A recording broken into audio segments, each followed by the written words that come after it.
जय हिंद मेरे मित्रों और साथियों। इस समय हमारे देश में एक अवसरवादी और आधारहीन गठबंधन है। उसका नाम है इंडिया गठबंधन, जिसकी अपनी कोई नीति नहीं, नियति नहीं, सिद्धांत नहीं, कोई विचारधारा नहीं।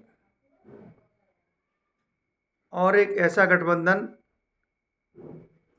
कि जिसका उदय हुआ, उदय से और आज तक उसमें लगातार टकराव, बिखराव, अलगाव और यहाँ तक कि खींचतान प्रारंभ से ही उसमें पैदा हो गई थी। 18 जुलाई 2023 को नीतीश कुमार जी के नेतृत्व में पटना में एक बैठक आयोजित की गई। उसमें इंडिया नाम के नए गठबंधन का उदय हुआ। और ऐसा गठबंधन जिसकी अपनी कोई विचारधारा नहीं, अलग अलग क्षेत्रीय दल उसमें शामिल हुए। लगभग 20 से 25 दल उसमें शामिल हुए, लेकिन उनका अपना कोई सिद्धांत और नियम नीति नहीं थी। और 24 आते आते ये गठबंधन पूरी तरह बिखर गया।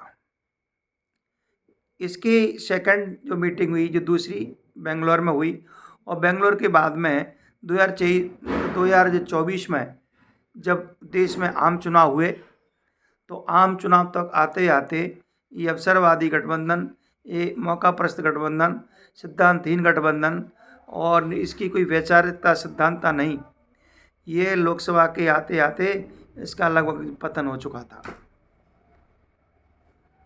कैसे दिल्ली में आम आदमी ने गठबंधन किया, इंडिया गठबंधन का वहाँ पर गठबंधन हुआ, लेकिन पंजाब में भगवंत सिंह मान ने इंडिया गठबंधन से कोई समझौता नहीं किया, कांग्रेस से कोई समझौता नहीं किया। वहाँ इंडिया गठबंधन अलग अलग टुकड़ों में लड़ा पंजाब में। दूसरा उदाहरण पश्चिम बंगाल की में चलिए, ममता बनर्जी और टीएमसी ने भी इंडिया गठबंधन में चुनाव लड़ने से साफ इनकार कर दिया और कांग्रेस से वहाँ कोई समझौता नहीं किया। तीसरा, आइए आप हम चलते हैं अब इसके बाद में बंगाल और पंजाब के बाद अब चलते हैं उसमें आपके केरला में। वहाँ भी कोई गठबंधन नहीं हुआ। तो ये सिद्धांतहीन गठबंधन है। अब इसमें थोड़े दल और राजनेता के बचे हुए हैं, जिसको लेकर राहुल जी इंडिया गठबंधन सदैव चिल्लाते रहते हैं। लेकिन ये गठबंधन की राजनीति आज की कोई नई राजनीति नहीं है। और ये गठबंधन का मतलब होता है मौकापरस्त, सिद्धांतहीनता। ये गठबंधन का दौर कांग्रेस जब से देश में कमजोर हुई और कांग्रेस का विभाजन 1969 में हुआ, इसके बाद से देश में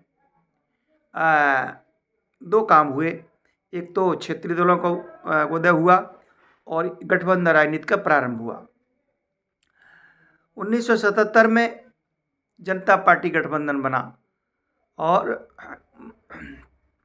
मोरारजी देसाई प्रधानमंत्री बने 1977 से 78-79 तक। इसके बाद में फिर गठबंधन बना 1989 में।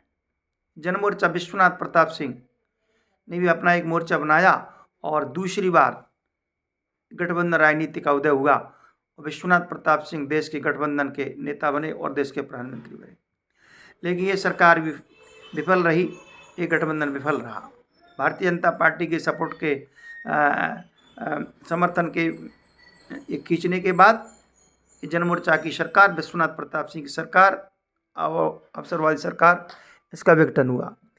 तीसरा मोर्चा बना आपका अटल बिहारी वाजपेयी जी के शासनकाल में एनडीए का मोर्चा, एनडीए भी बना और जिसकी सरकार है 96-98 बनी। 99 में एनडीए का की सरकार बनी 2004 तक, और एनडीए की राष्ट्रीय जनतांत्रिक गठबंधन की सरकार सफल रही। इसके बाद गठबंधन सरकारों का दौर लगातार ये चलता रहा। इसके बाद फिर आप देखिए 2004 में फिर यूपीए सरकार का यूपीए गठबंधन बना, और यूपीए गठबंधन का नेतृत्व मनमोहन सिंह जी ने 2004 से लेकर के 2014 तक किया। ये भी एक अवसरवादी, इसमें भी डीएमके और टीएमसी, आरजेडी, सपा इत्यादि पार्टियों ने समर्थन दिया। ये गठबंधन और गठबंधन सरकार ये लगभग 10 वर्ष चली। इसके बाद में फिर ये गठबंधन का दौर लगभग समाप्त हो गया, और 2014 से लेकर के और 2014 में भारतीय जनता पार्टी की 281 सीट लेकर के और पूर्ण बहुमत की सरकार बनी, तो गठबंधन पर ब्रेक लगा। 2019 में भी गठबंधन पर ब्रेक रहा, और 2019 में भी भारतीय जनता पार्टी को 300 सीट लेकर के और भाजपा पूरी तरह से पूर्ण बहुमत में आया, लेकिन ये गठबंधन उसमें नहीं था। हालांकि एनडीए गठबंधन था, लेकिन उसमें जब भारतीय जनता पार्टी को पूर्ण बहुमत मिल गया तो एनडीए गठबंधन की कोई प्रासंगिकता नहीं रही। 2024 में लगभग 10 साल के अंतराल के बाद फिर गठबंधन का दौर आया, और भारतीय जनता पार्टी की 303 से सीट घट करके 240 पे आ गई, और फिर एक मजबूत और सशक्त गठबंधन बना। लेकिन एनडीए का जो गठबंधन है, भारतीय जनता पार्टी का जो गठबंधन है, वो कांग्रेस के गठबंधनों से और यूपीए के गठबंधन से और एनडीए के गठबंधन से 1000 गुना, लाख गुना मजबूत है, और देश के विकास के लिए, समाज के विकास के लिए अग्रसर है। और आज भले ही भारतीय जनता पार्टी के पास बहुमत न हो, लेकिन ऐसा बिल्कुल प्रतीत नहीं होता कि सरकार कोई निर्णय लेने में कहीं पीछे हट रही हो।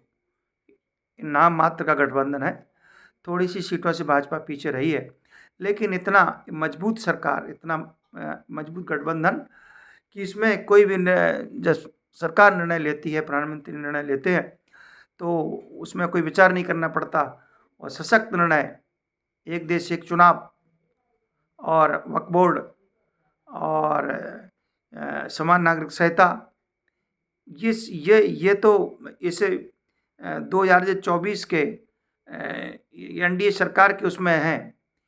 वक्फ बोर्ड पर इसमें पार्लियामेंट के दोनों सदनों में बहस हो रही है, और एक देश एक चुनाव पर भी बहस हो रही है, और देश में समान नागरिकता को लेकर ही बहस चल रही है।